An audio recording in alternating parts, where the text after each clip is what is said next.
మీరు రామాయణాన్ని మొట్టమొదటి నుంచి వింటూ వస్తున్నారు.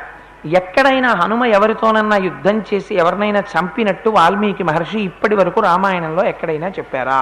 వాల్మీకి రామాయణంలో. మరి అటువంటప్పుడు శత్రుకర్షణ అనడానికి ఆయన ఏ శత్రువుల్ని సంహరించారు అంటే, శత్రువులను సంహరించిన వాడు అనడానికి కారణం ఆ శత్రువులు బాహ్య శత్రువులు కారు, అంతఃశత్రువుల్ని గెలిచారాయన.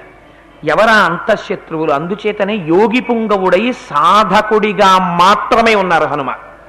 ఎందుచేత అంటే మొట్టమొదట ఆత్మదర్శనానికి బయలుదేరేటటువంటి యోగికి ఉండవలసిన ప్రథమ లక్షణం ఇంద్రియ నిగ్రహం. ఇంద్రియ నిగ్రహమే లేదనుకోండి, శమము దమము అని రెండు మాటలు వాడతారు.